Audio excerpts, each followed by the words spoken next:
નમસ્કાર, શ્રી એન.ડી. રાવલ હાઈસ્કૂલ તરફથી હું આપનું ઓનલાઈન વર્ગમાં સ્વાગત કરું છું.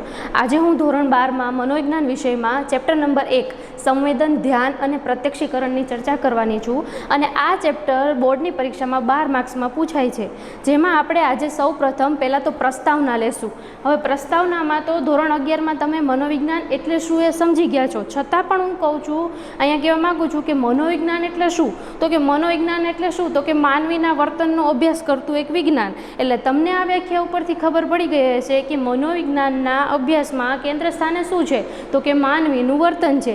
હવે આ માનવીનું વર્તન એ કેવી રીતે ઉદ્ભવે છે, તો એની પાછળ તો ઘણા પરિબળો જવાબદાર છે, પણ આપણે એ બધાની ચર્ચા નથી કરવાની.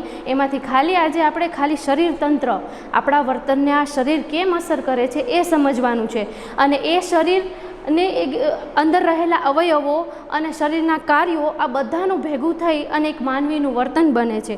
માનવીના વર્તનની પાછળ જોઈએ ને તો સૌપ્રથમ આપણે આ 3 શબ્દ છે, સંવેદન, ધ્યાન અને પ્રત્યક્ષીકરણને કેવી રીતે આપણા શરીર જોડે સંકળાયેલા છે, તો એમાં જોઈએ તો સૌપ્રથમ તમને ખબર હશે આપણી 5 જ્ઞાનેન્દ્રિય છે, આંખ, કાન, નાક, જીભ, ત્વચા. આ 5 જ્ઞાનેન્દ્રિયો દ્વારા જે કંઈ પણ અનુભવ થાય છે એટલે આપણને સંવેદન થાય છે, બરાબર.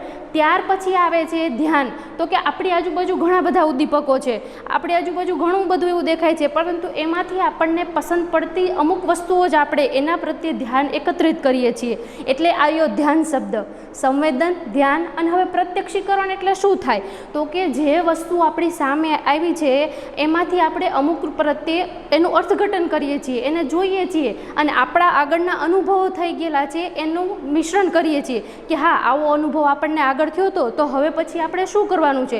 આમ આપણા આગળના બનેલા અનુભવો, વર્તમાનની પરિસ્થિતિ વગેરેનું અર્થઘટન કરી અને પ્રત્યક્ષીકરણ બને છે.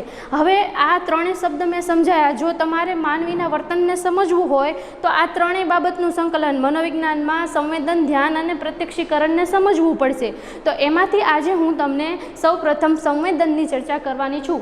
સંવેદનને અંગ્રેજીમાં સેન્સેશન કહેવામાં આવે છે અને સંવેદનનો સૌ પ્રથમ આપણે અર્થ લઈએ. જો સરળ ભાષામાં એનો અર્થ લેવો હોય સંવેદનનો, તો આપણી 5 જ્ઞાનેન્દ્રિય છે, આંખ, કાન, નાક, જીભ, ત્વચા. આના દ્વારા જે કંઈ પણ આપણને બાહ્ય જગતનો અનુભવ થાય છે એને સંવેદન, સેન્સેશન કહેવામાં આવે છે.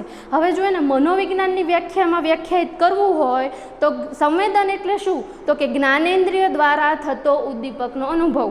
આ બોર્ડની એક્ઝામમાં 1 માર્કમાં પ્રશ્ન પૂછાય છે MCQ તરીકે કે શેના દ્વારા ઉદ્દીપક જ્ઞાનેન્દ્રિય દ્વારા થતા ઉદ્દીપકના અનુભવને શું કહે છે, તો એને સંવેદન કહે છે, અથવા તો વ્યાખ્યાના સ્વરૂપમાં પૂછાય છે. હજી એની કોઈ બીજી વ્યાખ્યા આપવી હોય કે સંવેદન એટલે શું, તો સંવેદન એટલે સભાન અવસ્થામાં, આપણે જાગ્રત અવસ્થામાં હોઈએ છીએ ત્યારે થતું એવું પરિવર્તન જે આપણા શરીરની ચેતાતંતુઓની અસાધારણ ઉત્તેજના, એટલે શરીરમાં જેમ કે તમે આ જુઓ છો એટલે આંખની ચેતાતંતુઓ સીધો એનો મેસેજ તમારા મગજ સુધી પહોંચાડશે, તો એ ચેતાતંતુઓની અસાધારણ ઉત્તેજના મગજના કોઈ પણ કેન્દ્ર વિસ્તાર સુધી પહોંચે અને ઉત્પન્ન થાય તેને સંવેદન કહેવામાં આવે છે. હજી હું તમને એક ઉદાહરણ આપું કે તમે કોઈ વસ્તુ જુઓ છો એટલે એનો ચેતાતંતુઓ દ્વારા સીધા મગજના પાછળના ભાગમાં સંદેશો જાય છે અને તમને કોઈ વસ્તુ દેખાય છે, તો આ સંવેદન છે. હવે સંવેદનને સમજવા માટે સંવેદકો સમજવા પડશે. સ્ટોપ કરી દો. હવે સંવેદકોના વર્ગો વિશે ચર્ચા કરશું. તો સંવેદકોના 3 વર્ગો છે, બાહ્ય સંવેદક, શરીર સંવેદક ને આંતરિક સંવેદક. તો કે આ સંવેદકો શું છે, તો કે જેના દ્વારા આપણને સંવેદન થાય છે. એમાં સૌપ્રથમ આપણે બાહ્ય સંવેદકોની વાત કરીએ તો બહારના જગતમાં ઘણા બધા ઉદ્દીપકો છે, એની અસર આપણા ઉપર થાય છે ને આપણને સંવેદન થાય છે. જેમ કે હું તમને ઉદાહરણ આપું, પ્રકાશ, તડકો, છાંયો, ઠંડી, ગરમી, આ બધા બાહ્ય સંવેદકો છે જે આપણા શરીરને અસર કરે છે અને આપણને કોઈ પણ અનુભવ થાય છે. હવે બીજી ચર્ચા કરીએ શરીરના સંવેદકો. તો જેમ બાહ્ય ઉદ્દીપકો આપણને અસર કરતા હતા એમ શરીરની અંદર પણ ઘણા બધા અવયવો છે જે આપણને અસર કરે છે. કેવી રીતે, તો કે દ્રષ્ટિ, તમે જેના દ્વારા જોવો છો તો એ શેના દ્વારા સંભવે છે, તો કે આંખમાં સળી શંકુકોષ આવેલા છે જેના લીધે તમે દ્રષ્ટિ સંવેદન કરી શકો છો. કાનમાં સૂક્ષ્મ વાળ કોષો આવેલા છે જે તમને સંભળાય છે જેના દ્વારા, તો એ બધા શરીર સંવેદકો થયા. અને ત્રીજું જોઈએ તો એ આંતરિક સંવેદકો છે. તો કે શરીરની અંદર આંતરિક અવયવોમાં એવા ફેરફાર ફેરફારો થાય છે જેના કારણે સંવેદન થાય છે. એનું એક ઉદાહરણ આપું તો કે હોજરી ખાલી થવાથી તમને ભૂખ લાગે છે, આ આંતરિક સંવેદક કે શરીરના અવયવોમાં કંઈક ફેરફાર થયો. બીજું ઉદાહરણ આપું તો કે ગળામાં સોસ પડે છે તો તરસ લાગે છે, આ બધા આંતરિક સંવેદકો છે. આ તો સંવેદકોની વાત થઈ. હું કહું કે સંવેદન બાબત એવી છે જે દરેકમાં એક સરખી જોવા મળતી નથી. માનવી વચ્ચે સંવેદકની બાબતમાં તફાવત જોવા મળે છે. પણ જો કોઈ માનવી કોઈ પણ સંવેદન પ્રત્યે અતિ સંવેદનશીલ થઈ જાય અથવા તો ટેવ પાડી લે તો એ સંવેદન એને બહુ રહેતું નથી. કેમ? તો એનું એક ઉદાહરણ આપું કે દરિયા કિનારાના વિસ્તારમાં મત્સ્ય ઉદ્યોગ હોય છે. તમે બધા ફરવા ગયા હશો ત્યાં તમે જોયું હશે. આ મત્સ્ય ઉદ્યોગવાળાને ત્યાં ગંદકી લાગતી નથી, એને વાસ આવતી નથી, દુર્ગંધ લાવતી નથી. પણ આપણે બધા ત્યાં ફરવા જઈએ છીએ એટલે આપણને મત્સ્ય ઉદ્યોગની દુર્ગંધ લાગે છે. તો શું લેવા? તો કે એ લોકોએ પોતાના સંવેદનને કેળવી લીધું છે, અનુકૂળ કરી લીધું છે એટલે એમને એ દુર્ગંધ લાગશે નહીં. તો આ સંવેદકો થયા. સંવેદકોની બાબતમાં આમ દરેક વચ્ચે ભિન્નતા જોવા મળે છે. હવે સંવેદકોના વર્ગો પત્યા પછી હવે આપણે સંવેદકોના પ્રકારોની ચર્ચા કરશું. સંવેદકોના 5 પ્રકારો છે: દ્રષ્ટિ સંવેદન, શ્રવણ સંવેદન, ગંધ સંવેદન, સ્વાદ સંવેદન અને સ્પર્શ સંવેદન. આ બધા સંવેદનની ચર્ચા કરશું, જેમાંનું સૌથી પહેલું છે દ્રષ્ટિ સંવેદન. દ્રષ્ટિ સંવેદન એટલે શું? તો કે દ્રષ્ટિ સંવેદન એ આપણા સંવેદનોમાં મુખ્ય પરિબળ છે, આંખ, જેના દ્વારા તમે આ પૃથ્વીને નિહાળી શકો છો. તો એ દ્રષ્ટિ સંવેદનની આ બાહ્ય આકૃતિની રચના છે.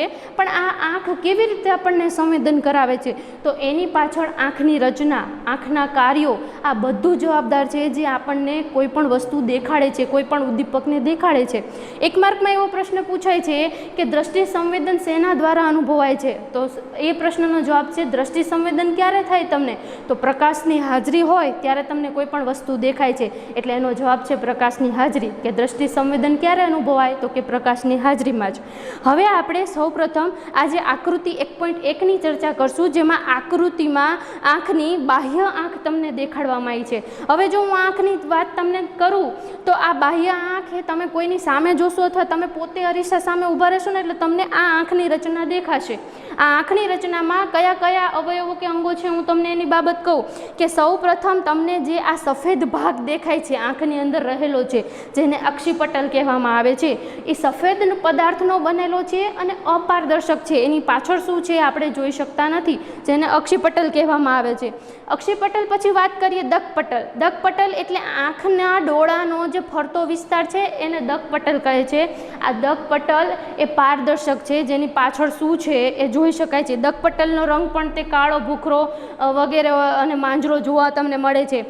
આ દકપટલની અંદર કૃષ્ણમંડળના સ્નાયુઓ તમને જે આ લીટા સ્વરૂપમાં દેખાય છે, આ લીટી સ્વરૂપમાં, એ કૃષ્ણમંડળના સ્નાયુઓ છે. આ કૃષ્ણમંડળના સ્નાયુઓ એકબીજા સાથે ભેગા થતા નથી, એ પોતાનાથી દૂર રહે છે. અને એ કૃષ્ણમંડળના સ્નાયુઓની વચ્ચે આવેલી છે કીકી, તમે જેને ઓળખો છો. આ કીકી એ કોઈ અવયવ નથી આંખનો, પણ એક અષ્ટમાંશ, તમે કહો છો ને 8નો એક ભાગ, એવા એક ભાગનું એક છિદ્ર આવેલું છે અને જેને કીકી કહેવામાં આવે છે. આંખની બાહ્ય રચના સમજ્યા પછી હવે આપણે આંતરિક રચના સમજશું. આંતરિક રચના સમજવામાં એમ છે કે ભાઈ આપણે કોઈ પણ પદાર્થ જોઈએ છીએ તો એ મગજ સુધી સંદેશો કેવી રીતે પહોંચાડે છે અને આપણને કેવી રીતે દેખાય છે. તો એના માટે આંતરિક આંખ સમજવી પડે. આ આંતરિક આંખની રચના છે, જેમાં હું સૌ પ્રથમ કહું કે કોઈ પણ વસ્તુ છે, મેં તમને કીધું હતું કે જે ડોળાનો ભાગ દેખાતો હતો તો સૌ પ્રથમ એને દકપટલ કહેવાય. તો સૌ પ્રથમ પ્રકાશનું કિરણ એ દકપટલમાં જશે, દકપટલમાંથી કીકીમાં જશે, ત્યારબાદ નેત્રમણી અને પછી તે નેત્રપટલ સુધી એ પ્રકાશનું કિરણ પહોંચશે અને ત્યાંથી ચેતાઓ મારફતે મસ્તિષ્ક છાલ આપણી જે આવેલી છે એના પશ્વ ભાગમાં આપણું દ્રષ્ટિ સંવેદન કેન્દ્ર આવેલું છે, ત્યાં સુધી પહોંચશે અને ત્યારબાદ આટલી પ્રક્રિયા પછી કોઈ પણ પદાર્થ આપણને દેખાય છે. આ પ્રક્રિયા થઈ, ફરીવાર હું તમને કહું કે દકપટલ, કીકી, નેત્રમણી, નેત્રપટલ, ચેતાઓ અને ત્યારબાદ મસ્તિષ્ક છાલ અને એનો પશ્વખંડ, આવી રીતે કોઈ પણ પદાર્થ આપણને દેખાય છે. હવે કોઈ પણ પદાર્થના પ્રકાશની તીવ્રતા કેટલી છે એ કૃષ્ણમંડળના સ્નાયુઓ, જે ડોળાની વચ્ચે લીટાનો ભાગ મેં તમને દેખાડ્યો હતો, તો એ કૃષ્ણમંડળના સ્નાયુઓ પ્રકાશનું કિરણ કેટલી તીવ્રતાવાળું છે કે કેટલી તીવ્રતા ઓછીવાળું છે એ પ્રમાણે સંકોચન અને વિસ્તરણ પામે છે. એના માટે એક મહત્વનો પ્રશ્ન એ બોર્ડમાં પૂછાય છે 2 માર્ક્સ માટે કે નેત્રમણીનું અનુકૂલન એટલે શું? નેત્રમણી એટલે એની અંદર આવેલા કૃષ્ણમંડળના સ્નાયુઓ. તો એનું અનુકૂલન કેવી રીતે થાય છે? તો એના માટે 2 માર્કમાં પ્રશ્ન પૂછાય છે. જો તમે ચોપડીની રીતે વાંચવા જશો તો એ થોડોક અઘરો પડી જશે, પણ મેં એક કોષ્ટક સૌથી સહેલું 2 માર્ક્સમાં 2 પોઈન્ટ તમે લખી શકો એવું એક કોષ્ટક બનાવ્યું છે કે નેત્રમણીનું અનુકૂલન એટલે શું? તો કે જ્યારે આપણી આંખ સામે કોઈ પ્રકાશ આવે છે તો એ પ્રકાશનું પ્રમાણ વધારે હોય તો આપણે કૃષ્ણમંડળની સ્નાયુઓ, જે તમને ફરીથી એકવાર દેખાડું કે આપણે આ ડોળો છે અને આ કૃષ્ણમંડળના સ્નાયુઓ છે, તો જો કે પ્રકાશનું પ્રમાણ વધે તો આ જે કૃષ્ણમંડળના સ્નાયુઓ રહ્યા એ વિસ્તાર પામે છે, છૂટા પડે છે, અને આપણી અંદર કીકી આવેલી છે એ કેવી બને છે? તો કે નાની બને છે. આ પ્રકાશ વધે તો. અને બીજો પોઈન્ટ છે પ્રકાશ ઘટે. જો પ્રકાશનું પ્રમાણ ઘટે તો આપણા આ કૃષ્ણમંડળના સ્નાયુઓ ભેગા થાય છે, સંકોચાય છે, જેને ભેગા નહીં થાય પણ સંકોચન પામશે, પાસે આવશે, અને કીકી થોડીક પહોળી બને, વધે છે અથવા મોટી થાય છે, એ બને છે. આ નેત્રમણીનું અનુકૂલન છે. બીજા શબ્દોમાં કહીએ કે પદાર્થ આપણાથી કેટલો દૂર છે, કેટલો નજીક છે, એના માટે 2 આંખમાં રહેલા 2 એવા અવયવો જવાબદાર છે. કયા? તો કે એક છે નેત્રમણી અને બીજું છે સિલિયરી સ્નાયુ. આ પદાર્થ કેટલો દૂર છે આપણાથી, કેટલો નજીક છે, એ પ્રમાણે આપણને પદાર્થનું પ્રત્યક્ષીકરણ કરાવે છે અથવા તો સંવેદન કરાવે છે.